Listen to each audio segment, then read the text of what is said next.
Ya, seperti kemarin saya sedikit miss karena ada hal yang terlupakan, yaitu terkait dengan tingkat permintaan dolar di akhir bulan. Dan itu biasanya terjadi antara di akhir bulan atau di penghujung bulannya, atau di 2 hari menjelang akhir bulan. Jadi kalau misalkan kalender menyatakan akhir bulan adalah tanggal 31, maka kemungkinan di tanggal 30 atau tanggal 31-nya itu akan terjadi peningkatan permintaan dolar. Anda boleh cek kembali, kalau misalkan setiap akhir bulan selalu ada terjadi tingkat permintaan dolar yang meningkat.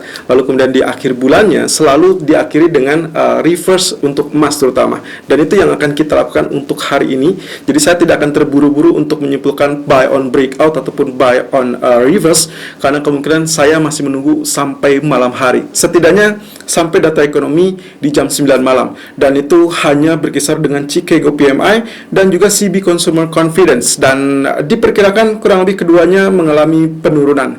Nah, ini juga salah satu tandanya dengan data pending home sales kemarin. Kenapa dengan data pending home sales yang cukup lemah, ternyata emas masih tidak berkutik, dan ini salah satunya adalah diakibatkan dengan profit taking dan juga akibat permintaan dolar. Walaupun saya mengecek, ternyata dolar pun tidak bergeming sama sekali. Treasury yield mengalami penurunan, lalu kemudian indeks saham mengalami rally, dan ini yang akan kita gunakan sebagai indikasi bahwasanya pelemahan dolar belum selesai. Jadi teman-teman harap berhati-hati, sepanjang minggu ini kita masih akan ada PR utama, yaitu non-farm payroll di hari Jumat, dan saya tidak melihat malam ini akan ada kendala. Sampai kemarin pun belum ada kendala terkait dengan perubahan fundamental, dan terutama dengan pernyataan Powell terkait dengan Jackson Hole Symposium kemarin bahwa mereka belum tergesa-gesa melakukan taper. Tapi apapun itu, maka sepanjang bulan September kini kita masih memiliki PR, non-farm payroll, unemployment rate, dan juga pertemuan FOMC di tanggal 22 September. So, kalau misalkan ternyata non-farm payroll di hari Jumat mengalami peningkatan lagi, dan bahkan unemployment rate cukup menguat, dan kita tinggal lihat apakah ekspektasi terkait dengan taper tersebut terdorong kembali di FOMC meeting 22 September apa tidak. Saya agak sedikit curiga memang, kalau misalkan non-farm payroll-nya cukup bagus, maka kita akan melihat skenario-nya mirip dengan periode bulan Agustus atau di awal Agustus kemarin. Karena saat non-farm payroll dirilis dengan sangat mengesankan, kita mendapati pola penurunan yang cukup lumayan, kemudian ditambah dengan kekhawatiran taper, dan alhasil di hari Senin kita mendapatkan gap down yang cukup besar. Nah, apakah minggu ini atau bulan ini pun sama seperti demikian? Itu yang harus kita waspadai. Tapi untuk hari ini saya masih tetap kurang lebih mempertahankan zona sell terlebih dulu, karena kita masih lihat sebetulnya kita memiliki 4 areal resisten yang cukup pelik, cukup menjadi PR utama, dan bahkan 2 PR utamanya masih belum tuntas, yaitu zona 1825 dan juga 1830 dan 1833. Artinya, kalau kita bisa lihat dalam 1 atau 2 hari ke depan ini 2 area tersebut ditembus, maka mungkin kita bisa melihat real rally akan terjadi. Tapi selama itu belum ditembus, kita masih akan terjebak di dalam zona sideway 1804, 1820. Cukup lebar memang, tapi ini sesuai dengan prediksi ataupun sesuai dengan apa yang pernah terjadi di bulan Juli. Tapi untuk malam ini, skenario-nya adalah biarkan dia sell terlebih dulu atau turun sampai di bawah 1810. Saya perkirakan mungkin 1804. Kemudian nantinya malam hari kita akan lihat sebagai zonasi good demand, dan kemungkinan di kisaran 1803 atau 1806 kita akan melihat areal pantulan tersebut. Saya tidak berharap ada penurunan di bawah 1800, karena itu berarti PR yang cukup besar untuk kembali meraih potensi optimism dari market terhadap emas. Kita lihat technical view 31 Agustus 2021. Irfan untuk Agrodana. Technical Outlook 31 Agustus 2021 jam 11.36 waktu Indonesia bagian Barat, langsung dari DXY, Daily Chart, dan juga Treasury Yield.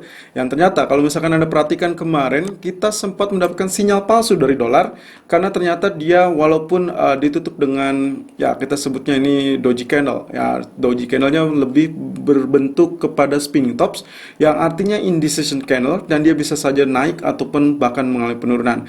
Oke, satu hal yang pasti bahwasannya dia sudah tembus areal support trend line. Jadi kita asumsikan bahwasanya apa yang kita curigai sejak awal terkait dengan penurunan di head and shoulder dari grafik daily chart maupun H4 nanti, kita sudah bisa lihat bahwa ini harusnya mengalami penurunan. Hanya saja kemarin dia sempat terhenti, dan ini yang sempat membuat saya ragu. Dan ternyata memang kita terlalu buru-buru untuk menyimpulkannya, sampai akhirnya emas justru mengalami penurunan. Kalau lihat dari seperti ini, berarti neckline di 92.42 atau 92.45 itu akan berpotensi ditembus, lalu kemudian MACD-nya kita harapkan ini tetap mengalami penurunan sampai dia cross di bawah zero lines.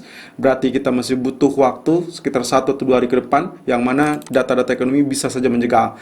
Kemudian kalau kita lihat dari H4, karena proyeksi dari pertumbuhan ataupun kenaikan ternyata gagal, dan tanda panah yang kedua yaitu di bawah support line juga lebih otomatis mendominasi, ya. Berarti ini areal support yang sudah kita gunakan, kemudian juga support pertama dari support horizontal sudah ditembus. Kita tinggal lihat support keduanya, berarti ini adalah support pertama untuk hari ini 92.40, kembali menjadi lirikan kita. Kemudian juga support kedua di 92.074. Kan areal resisten itu akan berada di 92.76. Nah, terkait dengan treasury yield, kemarin ternyata yang kita tunggu-tunggu dia sempat flat di bagian ini, lalu kemudian sekarang dia sudah confirm kembali tembus di bawah zona trendline, yang berarti ini seharusnya sudah akan menarik untuk dolarnya.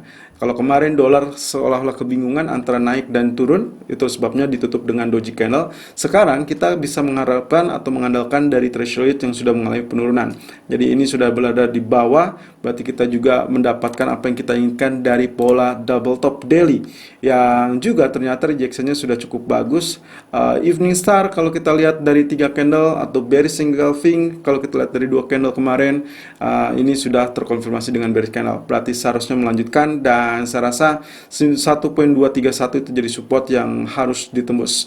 Terkait MACD, kita bisa harapkan karena dia kembali belok di bawah zero lines, jadi ini masih bisa untuk mungkin lebih kepada pelemahan, ya. Technical view gold 31 Agustus 2021 jam 11.42 waktu Indonesia bagian barat, high 1815.80 dan low 1809.40, running price 1814.40. Oke, pagi tadi saya sempat memberikan rekomendasi untuk melakukan sell kurang lebih di kisaran 1813, 1815, 50, dan itu berarti sedang berada di zona sell kita. Kita tinggal lihat apakah dia bisa berhasil turun sampai TP pertama minimal, atau bahkan sampai melanjutkan di TP kedua, atau mungkin jauh lebih rendah. Oke, satu hal yang pasti, kemungkinan kemarin kita terlalu cepat untuk melakukan buy, karena ternyata 1819, 1822 itu masih tetap dalam teritori yang cukup berbahaya dan cukup riskan. Dia berada di level resisten atau mendekati level resisten yang cukup kuat. Ingat bahwasanya kita memiliki resisten kuat 1825 dan of course 1830, 1833. Jadi kemarin memang dia tergelincir, dan saya rasa tergelincirnya masih cukup normal. Jadi sebetulnya Anda tidak perlu khawatir selama Anda memegang dengan pernyataan dari Powell. Seharusnya itu akan menjadi pelemahan terhadap dolar dan emas masih bisa memiliki potensi kenaikan. Nah, tapi sayangnya memang kita masih memiliki PR panjang. PR yang cukup berat adalah 1825 ataupun 1830, 1833. So, sementara waktu kita hindari terlebih dulu untuk melakukan buy di atas zona tersebut. At least 1818 saya rasa masih cukup wajar kalau misalkan hari ini bisa disentuh kembali. Tapi kita lihat ya, kalau misalkan lihat dari candlestick-nya, kemarin itu dia ditutup dengan spinning tops yang bodinya agak sedikit lebih panjang, ya kurang lebih seperti ini. Kita berarti bisa andalkan ini sebagai bearish harami, yang artinya seharusnya mengalami penurunan. Itulah sebabnya kenapa saya memberikan rekomendasi untuk melakukan sell terlebih dulu, tapi dengan catatan bahwasanya hari ini pun atau malam ini tepatnya, saya berharap nantinya dia ditutup dengan tail yang cukup panjang ke bawah, lalu kemudian real bodinya agak bullish ke atas. Artinya kita mengharapkan adanya hammer. Ya, kenapa hammer? Karena nantinya dia akan menggagalkan potensi dari bearish harami ini. Ya, setiap ada pola penurunan ataupun pola kita sebutnya dengan pola tertentu, maka kemungkinan harus digagalkan dengan pola tertentu pula, yaitu adalah doji candle.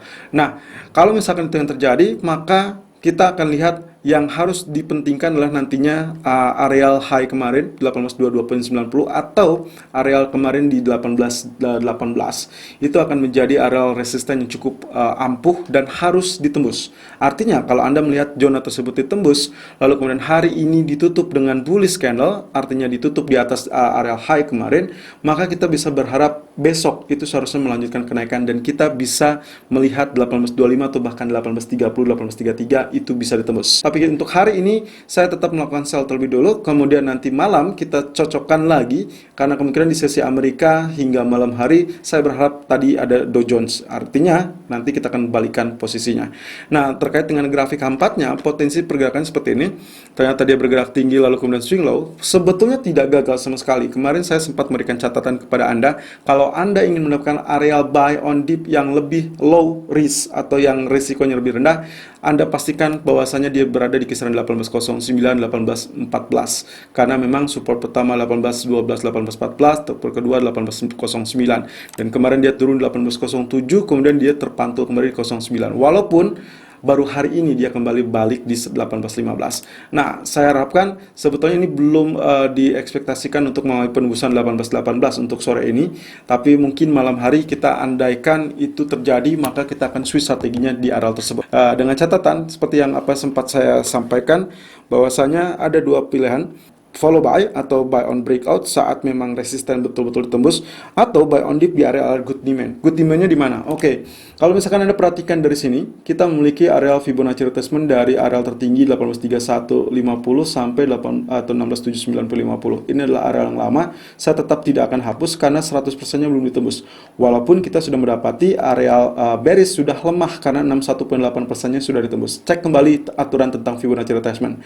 Jadi sebetulnya dia bermain di area ini sampai nantinya dia betul-betul tembus, barulah kita hapus Fibonacci retracement untuk penurunan. Kita ganti dengan Fibonacci yang kenaikan. Tapi untuk terfokus di bagian ini, ya di bagian ujung ini, Anda perhatikan saja long candle, long white candle di sini. Ini di tanggal 27 Agustus, berarti sebelum adanya pernyataan sampai dia after pernyataan, ya. Ini adalah waktu Jackson Hole Symposium. Anda lihat, perhatikan low-nya 1784.90, kemudian dia naik sampai 1818.50, ditutup 1817.80. Oke, rule-nya sederhana. Kalau Anda menggunakan ini long white candle, Anda pastikan saja ukurannya adalah dari open hingga real close.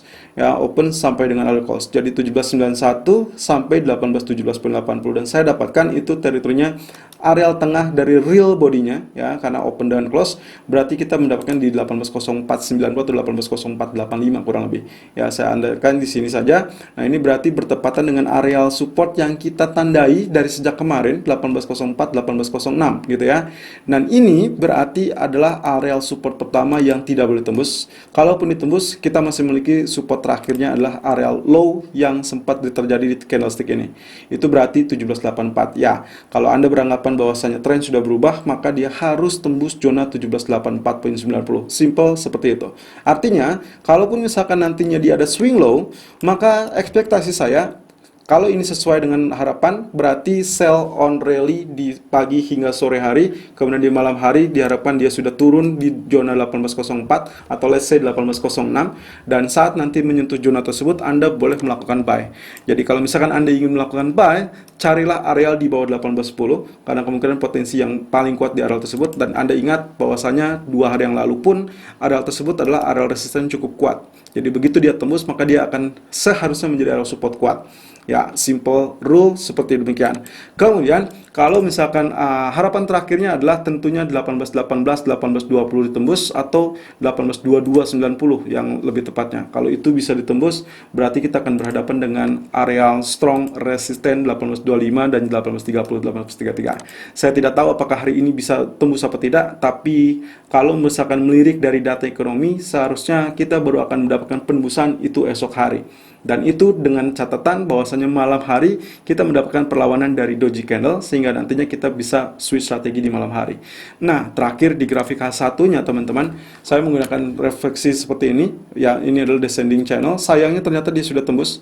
Aturan sederhananya seharusnya kita switch strategi, ya. Aturan sederhananya seharusnya kita switch strategi karena arealnya dia tembus dan sudah di atas. Nah, tapi permasalahannya adalah next candle itu harus ada 2 candle berturut-turut di atas areal trend line. Jadi kalau misalkan Anda lihat 1 jam kemudian saat Anda melihat video ini, kalau ternyata dia sudah resistennya selalu berada di atas ini, ya, atau running price-nya selalu berada di atas ini, maka silakan Anda switch strategi Anda untuk menjadi follow buy. Tapi kalau misalkan ternyata next candle dia kembali turun di bawah zona ini, berarti strategi sell kita sudah tepat, dan saya berharap dia akan mengalami penurunan terlebih dulu sampai zona merah. Itu berarti 1805, 1807, berarti sesuai dengan area low kemarin, dan itu berarti menandakan kita nantinya akan mendapatkan pola bullish flag.